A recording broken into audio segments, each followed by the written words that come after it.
The rain had no intention of stopping. It came down in long, diagonal sheets across the street, catching the amber glow of the street lamps, and turning the whole block into something that looked almost painted, too melancholy to be real, too precise to be accidental. Olivia Hartwell stood beneath the narrow overhang of a closed dry cleaner, her heels already soaked through, her coat pulled tight across her chest in a gesture that was less about warmth and more about holding herself together. She had no idea how she'd ended up here. The evening had begun the way most of her evenings began, late, in an elevator, with a phone in one hand and a folder in the other.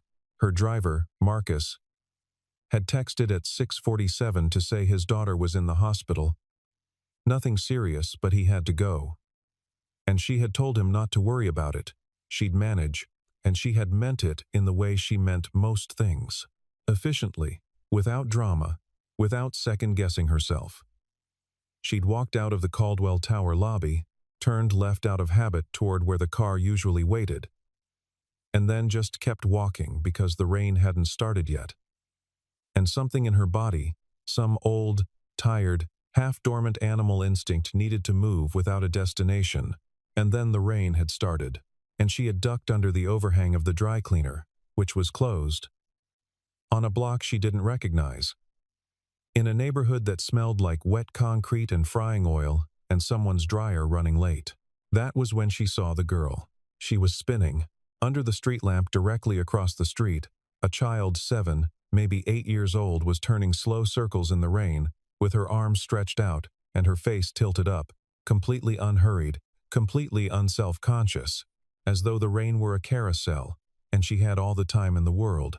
She wore a yellow raincoat that was too big for her, the sleeves swallowing her hands entirely, and her dark hair was plastered against her forehead in wet strings, and she was laughing at nothing, laughing at the sky. Olivia watched her the way she watched most things lately, with a kind of flattened detachment, the way you watch a fire through glass. And then, the girl spread her arms wider, and one sleeve fell back, and the street lamp caught the metal on her wrist. Olivia stopped breathing. It was a ring, worn on a thin cord around the child's wrist, looped twice so it wouldn't fall. The cord was white, nearly invisible against her pale skin in the lamplight, but the ring itself, Olivia knew. She knew the exact curve of it. She knew the weight of it. She knew the way the interior band caught light differently from the exterior because she had spent 40 minutes arguing with the jeweler about the interior finish and whether it should be matte or polished, and she had chosen matte. The jeweler had been right that polished would age better, but she had not cared about aging. She had cared about it feeling like something carved from intention, not decoration. She knew this ring because she had designed it herself. She had drawn it by hand on a yellow notepad. She had emailed the design to a custom jeweler in Philadelphia, Daniel Watkins, on Chestnut Street, and she had gone in person for the fitting and the engraving, and she had chosen the words herself. "Find me in the light." 4 words. Her husband's favorite phrase from a letter his grandmother had written during a winter she wouldn't speak about.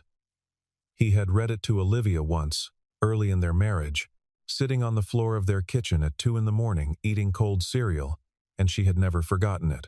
"Find me in the light." She had held that ring in her hands the morning of his funeral and placed it in the casket herself. And the police report had said the ring was not recovered from the accident scene. And she had decided, because she had to decide something. Wherever he was, that ring was on a cord around this child's wrist. Olivia's hand went to the wall of the dry cleaners to steady herself. The girl stopped spinning. She looked up at the sound of a door opening, and a man stepped out onto the stoop of the building, directly behind her. A narrow brick walk-up. 4 stories, the kind of building where someone had painted the door red once and then stopped caring. He was tall, lean in the way of someone who worked with his body rather than managed it, and he wore a gray jacket with the collar turned up. He looked, Olivia thought distantly, like someone who had been tired for a long time and had simply made peace with it. "Hannah," he said. Not loudly, not annoyed. Just her name, with a kind of patient steadiness that said this was not the first time and would not be the last. The girl Hannah turned to him and grinned, water streaming down her face. "I caught 14 drops on my tongue," she announced.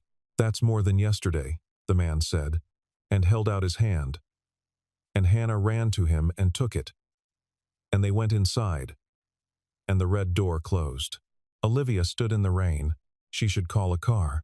She should walk to a brighter street and call a car and go home and have the glass of wine she'd been telling herself she'd have for 3 days and fall asleep on the couch with the television on, which was the only way she could sleep now, surrounded by noise that wasn't silence. She looked at the red door. "Find me in the light." She crossed the street. Olivia had been told, by 3 separate therapists, the first one her sister insisted on. The second one her company's insurance covered. The third one, she found herself and attended twice before stopping that grief was not a problem to be solved, that it had its own timeline, that resistance was the wrong strategy. She had said yes to all of this and gone back to work on the 8th day after the funeral, not because she was incapable of grief. She was, she thought, quite capable of it. She felt it the way you feel a stone in your shoe constantly, specifically, with an awareness that could not be fully suppressed. She felt it at 7:15 in the morning, when the coffee she made was too much for one person, and she poured the second cup down the drain. She felt it in restaurants, when a waiter asked, "Just the one?" She felt it most acutely at night, in the specific silence of a bedroom that had been built around the assumption of 2 people, but she did not feel it, or would not, in conference rooms. In decisions. In the particular and absorbing problem of making things work when they were tending toward failure. She was good at that. She had always been good at that. Daniel, her husband, had called it her superpower, with a mixture of admiration and gentle concern. And she had laughed and told him someone had to keep the world turning. And he had said, "Sure, but you don't have to turn it alone," and she had kissed him to stop him from making the kind of sense that made her uncomfortable. 3 years had passed since the accident. She was now the CEO of Hartwell Strategic Partners, a position she had been moving toward for most of her professional life, and which she had formally assumed 11 months after Daniel died, when the board gently, carefully, with the particular consideration reserved for widows, had asked if she was ready. She had said yes with a certainty she only half felt, and then made herself feel it entirely, because that was the other thing she was good at. Deciding to be what a situation required. People described her as formidable, controlled, precise. She heard these words and understood that they were not entirely compliments and did not correct anyone's impression. Formidable was useful. Controlled was necessary. Precise was the only way to survive when the alternative, the soft, cracked open version of yourself, was not something you could afford in public. She had thought, in some abstract way, that she was finished with the acute phase of missing him. That she had arrived somewhere like acceptance. That the missing ring, the ring the police had listed as not recovered at scene, the ring she had turned over and over in her mind until she finally stopped turning it over, was a thing that had simply passed out of the world with him. She had been wrong. She stood now outside the red door, in the rain, completely still, and she understood that she had never actually accepted anything. She had filed it. She had labeled the folder and put it somewhere high and difficult to reach, and told herself that was the same thing. It was not. His name, she discovered, was Andrew Calloway. This she learned from her assistant, Priya, who had learned it from the property management company that handled the building, which Priya had located by calling the number on a small laminated card in the vestibule, a fact Olivia had established by standing outside the red door long enough to read everything visible through the small glass panel beside it. Andrew Calloway. 36. Maintenance and repair contractor, self-employed, operating under the name Calloway Service Co., which had a business license registered at this address. He had lived in the building for 4 years. He had one dependent listed on his tax records, a minor child, 8 years old, whose name appeared on the school enrollment rolls at Fairchild Elementary 3 blocks east as Hannah Calloway adopted, the paperwork indicated, 2.5 years ago. Olivia read this on her phone in the back of the car she had eventually called. Sitting in wet clothes, watching the city go by. Adopted 2.5 years ago. Daniel had died 3 years ago. She closed her eyes and pressed her fingers against them until she saw shapes. She had Priya compile everything else that was available through public records, which was not much. Andrew Calloway had no criminal record. His business had a rating of 4.7 on the contractor review sites, with comments like "showed up on time and fixed the problem the first visit, no upselling." He drove a 12-year-old pickup truck. He coached a youth soccer team on Saturday mornings, junior division, ages 6 through 9. He had no social media presence that Priya could locate, which in Olivia's experience meant either genuine disinterest or a deliberateness about privacy that she found herself grudgingly respecting. He was, by every visible measure, exactly what he appeared to be. She thought about this for 3 days. She looked at the photographs. Priya had found a blurry team photo from the soccer league's website. Andrew crouched in the back row, with a hand on the shoulder of a kid in an orange jersey, Hannah just visible at the front, grinning crookedly. He had an open face, not handsome in any curated way, but the kind of face that made you feel, instinctively, that it would tell you the truth. She distrusted this instinct. She had learned, over years of business and the particular education of loss, that her instincts about people were not infallible. She had instincts about board members, who turned out to be self-interested in ways that surprised her. She had instincts about the ambient goodwill of strangers that had occasionally been wrong. She did not think she was naive, but she knew that the desire to find someone trustworthy could sometimes create the impression of trustworthiness in the mind of the finder, regardless of the evidence. So she watched the photograph and deliberately cultivated doubt. She listed what she did not know. She did not know how the ring had come to him. She did not know what he had told Hannah about it, or whether what he had told her was the truth. She did not know what he wanted. The last question was the most interesting. If he had taken the ring, opportunistically found it, kept it, built a story around it, what did he want now? He had looked at her across the street with no apparent alarm. His daughter had confirmed he'd known Olivia was coming. Why would a man with something to hide wait calmly for the person most likely to expose him? She could not make this logic hold. On the 4th day, she drove herself to Fairchild Elementary at 3:15 and parked half a block down and waited. Hannah came out at 3:30, at the end of a long stream of children.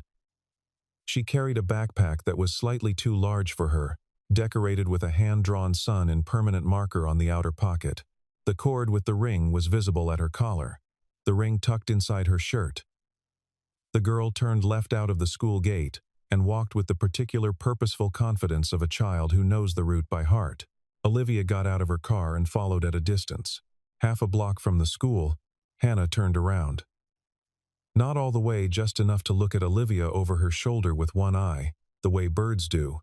Then she faced forward again and kept walking. She knew. Olivia didn't know how she knew, but she did. The girl reached the building before Andrew did. He arrived at 4:10 in the pickup, carrying a canvas bag, and looking at his phone with the expression of someone tallying tasks. And when he came up the front steps, Hannah said something to him that made him stop walking. He looked up. He looked at the street. His eyes found Olivia across the distance without any apparent difficulty. He did not look surprised. She hired an investigator, a woman named Carolyn Fitch, who had an office above a tax preparation storefront in Midtown, and who Olivia had used once before, during a corporate matter, and who had been exact and unsentimental, in a way Olivia found trustworthy. "What are you looking for?" Carolyn asked.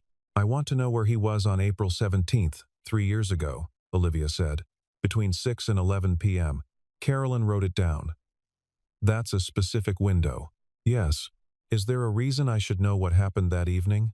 Olivia looked at the woman across the desk. "There was an accident on the I-78 overpass near mile marker 31. A single vehicle collision. My husband was driving." Carolyn's pen paused. Then she wrote something else and said, "Give me a week." It took 5 days. Andrew Calloway had been working a job that day, a furnace replacement at a property on the Old County Road, 12 miles from the accident site. His work log, which Carolyn obtained through the property owner's records, showed a job end timestamp of 6:45 p.m. The accident report placed the collision at approximately 7:20. The The drive between the two locations, by the most direct route, was 18 minutes. He had been in the area. There was more. In the weeks following the accident, Andrew had made 3 calls to a number registered to a nonprofit organization called the Briar Hill Children's Home. Located 40 minutes outside the city, the calls were brief. The third was the longest, at 11 minutes. 2 months after that, he had begun the formal process of foster to adopt through the county, with Hannah as the specified child. Olivia read this report in her car, parked in the garage beneath her building, engine running, for 45 minutes before she went upstairs. She could construct a theory. She could see its shape clearly. He had been near the scene. He had the ring. He had then, for reasons she could not yet explain, sought out a child at the same home, and she had to pause here, because this was the part that didn't fit the theory, the part that wouldn't lie flat no matter how she pressed it. Why the child? If he had simply taken the ring, found it, pocketed it, walked away, why would he then go looking for a specific child at a specific home? What connection did the accident, the ring, and a little girl named Hannah share? She sat in the garage and listened to the engine. The numbers added up. The motive did not. She went back to the block 3 more times before she admitted to herself that she was doing it with intention. The first time, she told herself she was simply in the neighborhood for other reasons, which was not true but was at least a coherent lie. She saw Andrew loading supplies into the pickup in the early evening, moving with the unhurried efficiency of a man who has learned to do things right the first time because he can't afford to do them twice. Hannah was visible in the front window of the apartment on the 3rd floor, her face close to the glass, watching something outside with the intensity children reserve for things adults have long since stopped finding interesting. The second time, Olivia parked and simply sat for 20 minutes, feeling the particular ridiculousness of a grown woman who ran a mid-sized consulting firm, conducting unofficial surveillance from a sedan, and then drove away. The third time, Hannah was outside when she arrived, sitting on the stoop with a library book open across her knees.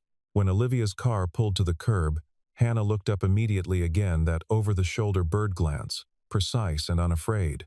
She didn't move. She just watched. Olivia got out of the car. She had not planned this. Or, she had planned it without knowing she was planning it, which amounted to the same thing. She walked to the base of the stoop. Hannah watched her come. The ring was outside her shirt today, hanging on its cord, resting in the hollow of her throat. This close, in daylight, Olivia could see the slight matte finish of the interior band. She could see the exact weight of it, the way it hung. "You've been watching us," Hannah said. Not accusatory, observational. "Yes," Olivia said, because there was no reasonable alternative. Hannah considered this for a moment. "Dad said you'd probably come to the door, eventually. He knew? He's known for a while." Hannah looked back at her book, then up again. "He says, some things need their own time." Olivia looked at the ring. Hannah reached up and closed her hand around it, lightly, the way you cover a candle against wind. "It's mine," she said. Quiet. Not aggressive. Just a fact, being stated by someone who has thought about it carefully. "I know," Olivia said. And she was surprised to find that she meant it, that somewhere in the 4 days between Carolyn's report and this moment, something had shifted, some fundamental assumption had quietly rearranged itself without asking her permission. "I'm not here to take it." Hannah looked at her for a long moment. Then she moved slightly to the left on the step. Olivia sat down. They sat together without speaking for several minutes. A pigeon navigated the gutter. A bus passed. Hannah turned a page of her book. Then she said, "His name was Daniel." Wasn't it? It wasn't a question. Olivia's throat closed. "Yes," she managed. "Dad told me a little. Not everything. He said when I was older." Hannah turned another page without looking at it. "He said the man was kind." Olivia pressed her lips together hard, nodded. "He was," she said finally. "He was very kind." She found Andrew at his job site the following morning. He was working at a commercial property on Greer Avenue, a plumbing issue in a restaurant kitchen. According to the building manager who had given Olivia directions without asking why she needed them, perhaps because she had asked in a tone that didn't invite the question, Andrew was in the back, on his knees under a stainless steel prep table, doing something with a wrench that required most of his attention. He heard her come in. He looked up. "Miss Hartwell," he said. She stopped. "You know who I am. I looked you up after the third time you parked across the street." He said this without judgment, without apology, with the same patient matter-of-factness his daughter seemed to have inherited or absorbed.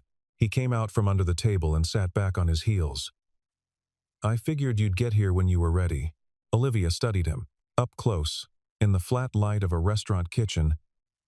He looked both younger and older than she'd expected younger in his face, which was not as guarded as she'd prepared herself for, older in the way he held himself, some weight having settled into his posture and made peace there. "The ring," she said. "Yes, it belonged to my husband." "I know." He stood, wiped his hands on a shop rag. "The story isn't short, and I'm not going to tell it standing in someone else's kitchen." "Then tell me where." He looked at her steadily. There was something in his expression she couldn't immediately name, not reluctance, exactly, and not calculation. More like the particular attention of someone who has been waiting for something and is now checking whether they're ready for it. "Come to the apartment," he said. "Tonight, if you want. Hannah will be there. I think she should be." For this, Olivia thought about saying no. She thought about asking for a neutral location, a coffee shop, somewhere with the comfortable impersonality of public space between them. She thought about all the protocols she had developed over 3 years for keeping difficult things at a manageable distance. "What time?" she said. The apartment was exactly what she'd seen in glimpses from the street, and somehow also nothing like she'd imagined. It was small. One main room that served as living room and kitchen, 2 doors that must lead to bedrooms, a window with a view of the alley, and, if you craned to the left, a corner of the park 2 blocks over. But it was arranged with a care that made the smallness feel deliberate rather than limited. Books on every flat surface, not decoratively but genuinely spines broken, pages marked, a library book with its Dewey Decimal sticker, still intact, sitting on top of a service manual, on top of a novel. Hannah's drawings were tacked to the wall beside the window, not framed, just pinned, with the confidence of someone who put things up because they liked them rather than because they looked presentable. Hannah was at the table doing homework when Olivia arrived. She looked up and said, "Hi," as though this were unremarkable, and went back to her work. Andrew made tea.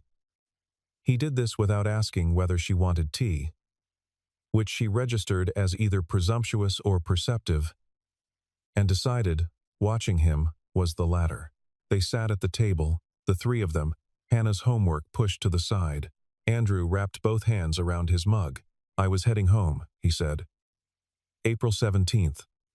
The old county road is longer, but I take it sometimes because there's less traffic, and it was a bad day, and I needed the quiet." A pause. "I saw his car. It had gone through the guardrail, not completely. It was still up on the embankment, but it was bad.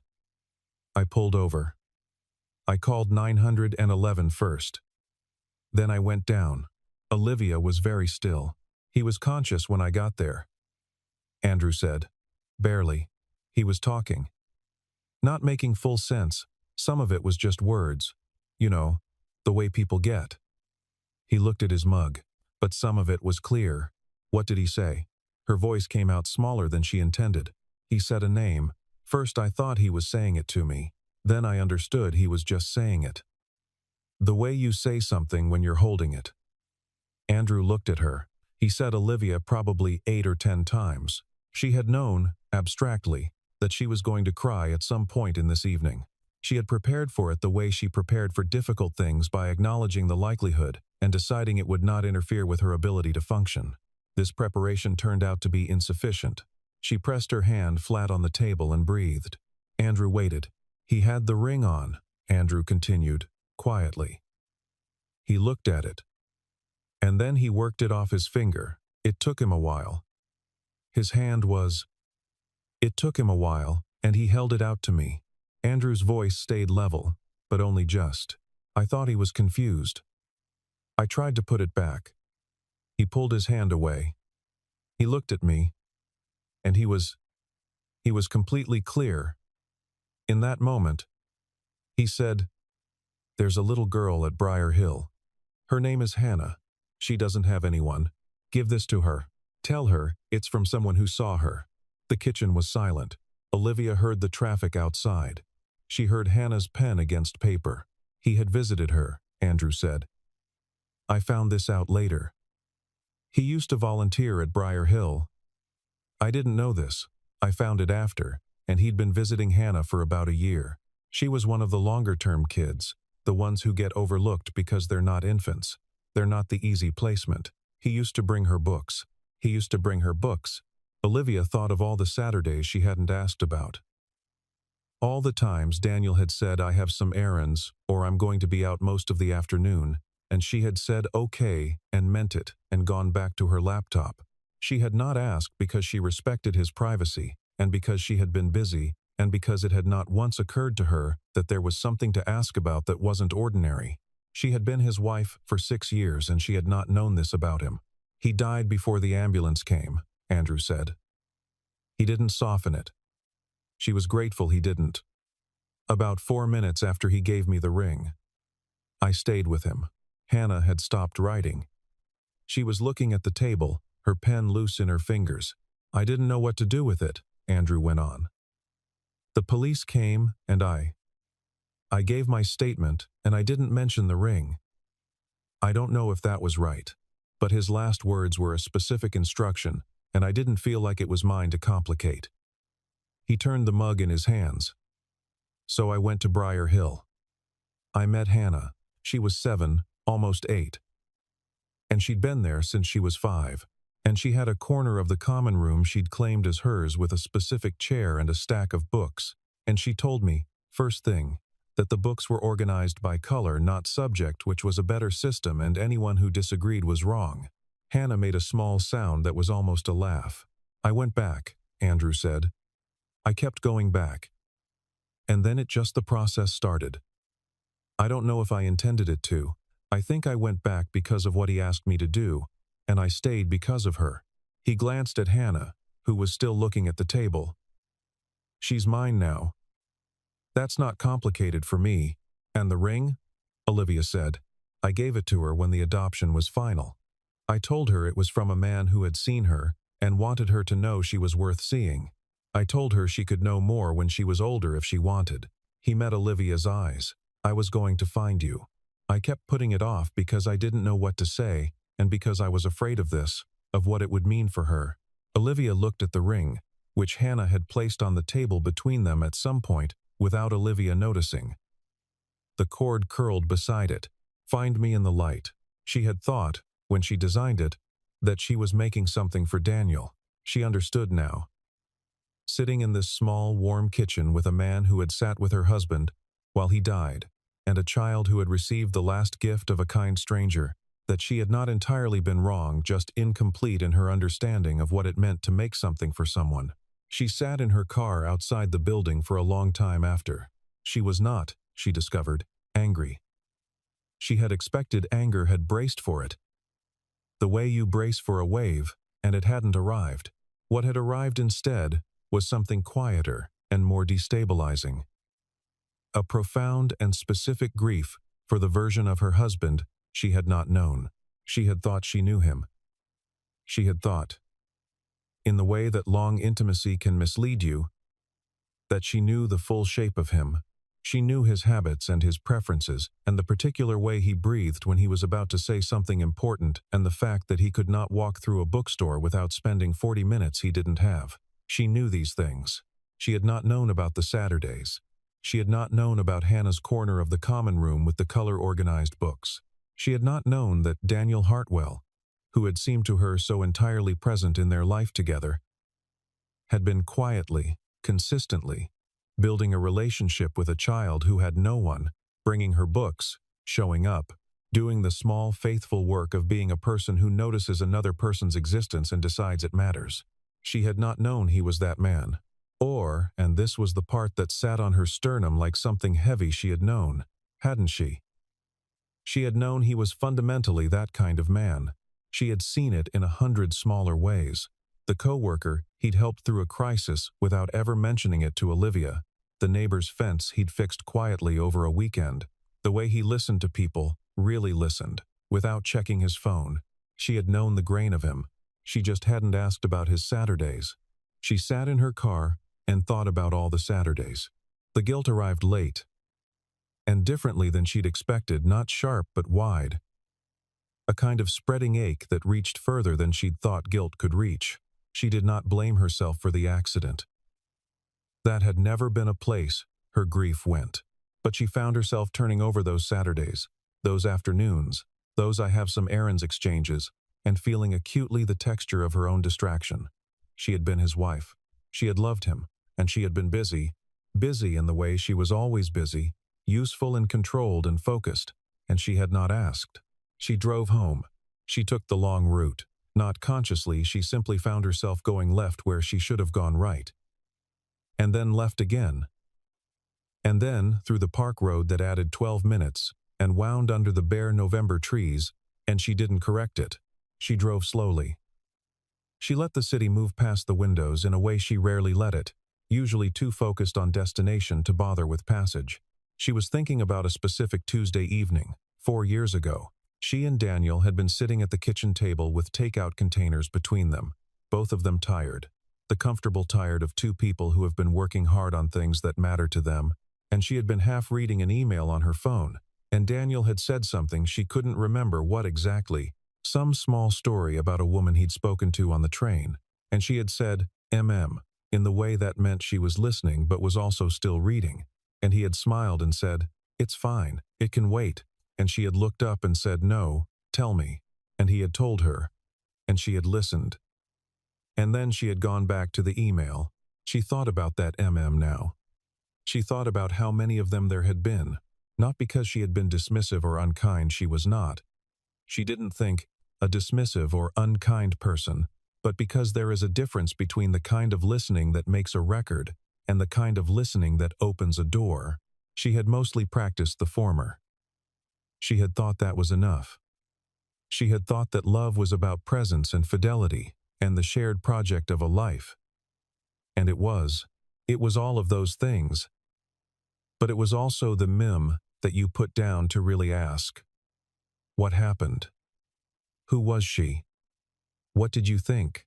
She had not known about the Saturdays because she had not asked about the Saturdays. And she had not asked because she had trusted. In the comfortable, uncurious way of someone who feels secure. That she already knew the important things. She parked in her garage and sat in the dark for a while. She stood in her kitchen, too large, too quiet, designed for two people, and inhabited by one, and she allowed herself, finally, to cry without managing it. She cried for Daniel, who had died at the side of a road being held by a stranger. She cried for Hannah, who had waited in a corner of a common room for years for someone to bring her books. She cried for Andrew, who had been handed a dying man's last instruction and had taken it seriously enough to upend his own life. And she cried, with a specific and long-deferred tenderness, for herself, for the woman who had filed her grief in a folder and put it somewhere high and difficult and called that acceptance. She cried for a long time. Afterward, she washed her face and made tea and stood at her kitchen window and looked out at the city, which was doing what it always did. Moving without stopping, indifferent and enormous, and lit up like an argument against the dark. She thought, he saw her.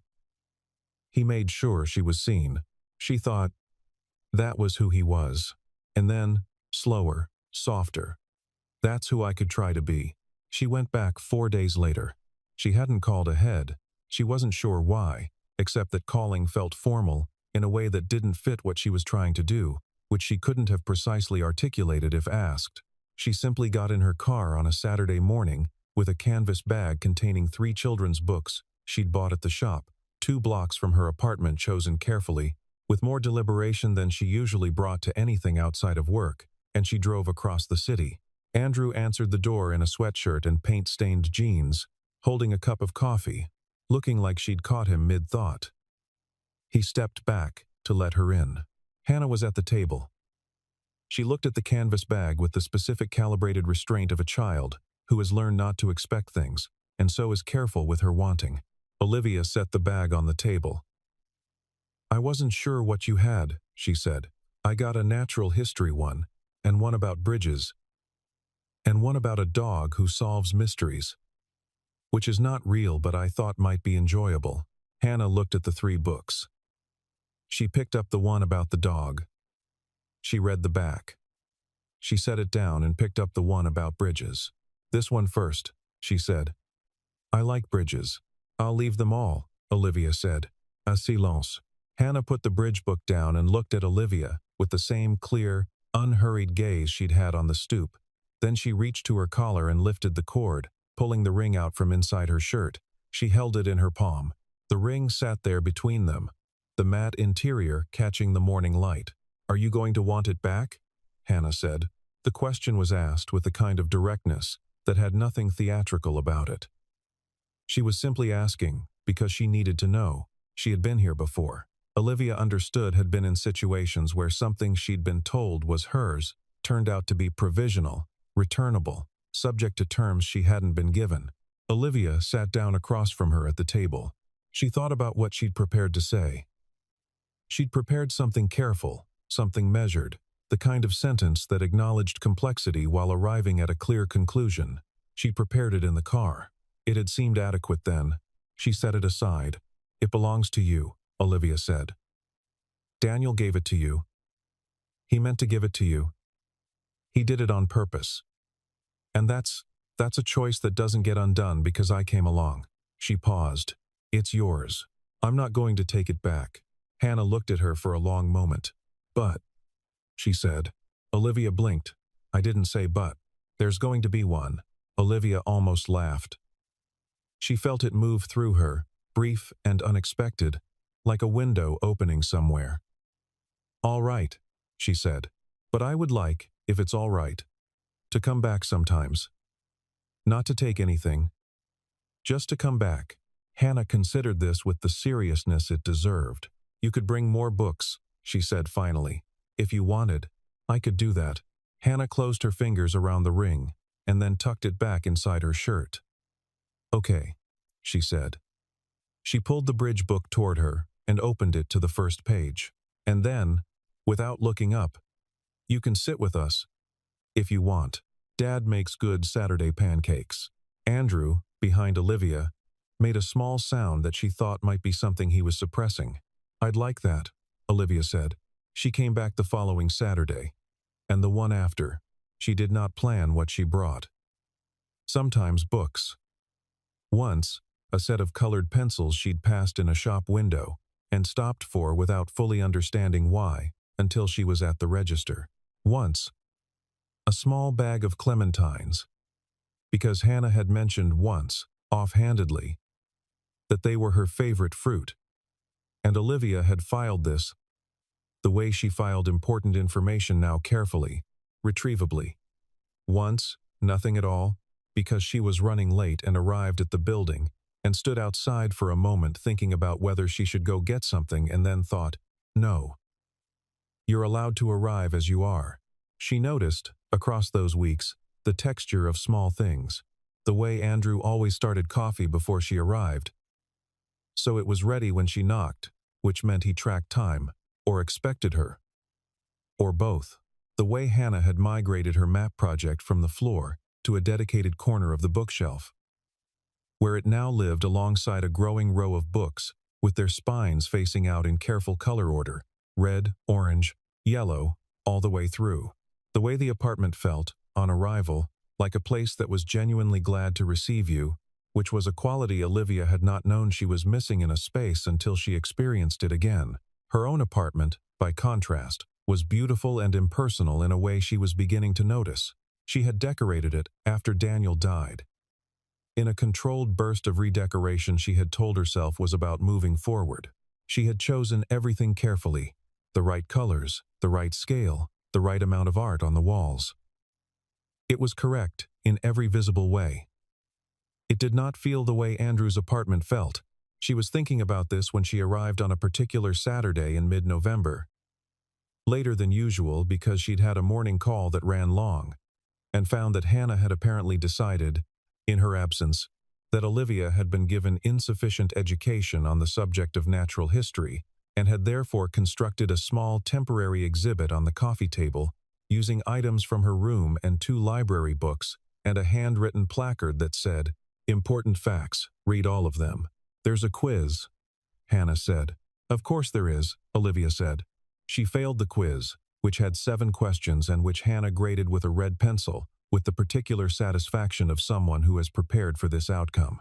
Andrew watched from the kitchen, with an expression Olivia was getting better at reading. The small contained version of a laugh. The one he deployed when something delighted him, and he chose not to make a production of it.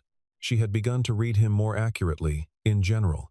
This was a thing that had happened gradually, across the Saturdays, without her quite deciding to allow it. She noticed when his tiredness was physical versus the other kind.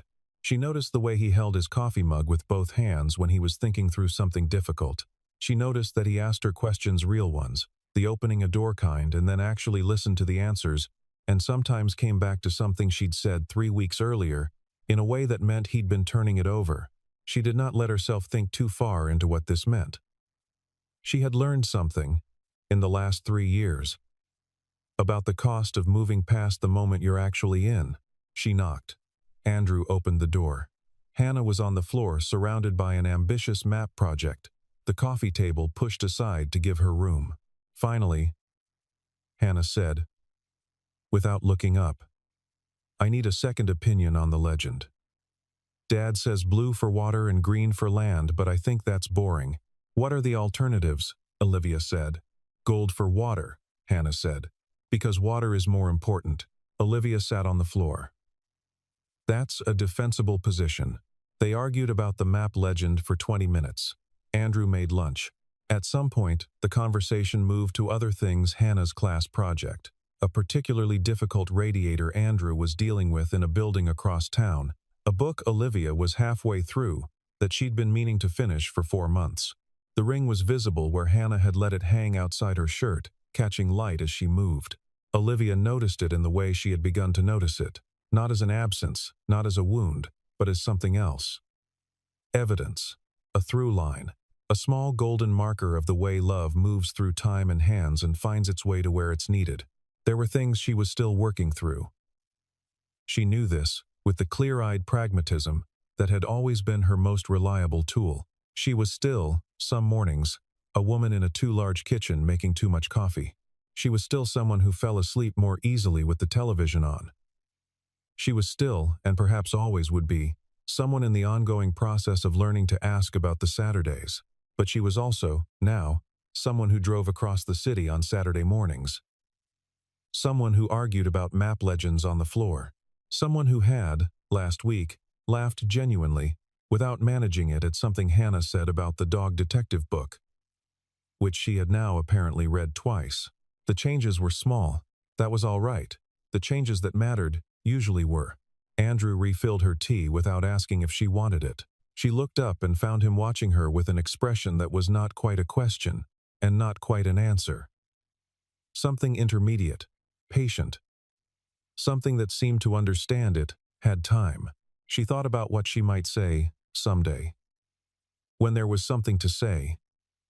When the timing was what it needed to be. For now, she simply held the warm mug in both hands and turned to look at Hannah, who was adding gold to the water features of her map with the focused authority of someone who has made up her mind and intends to be entirely right about it.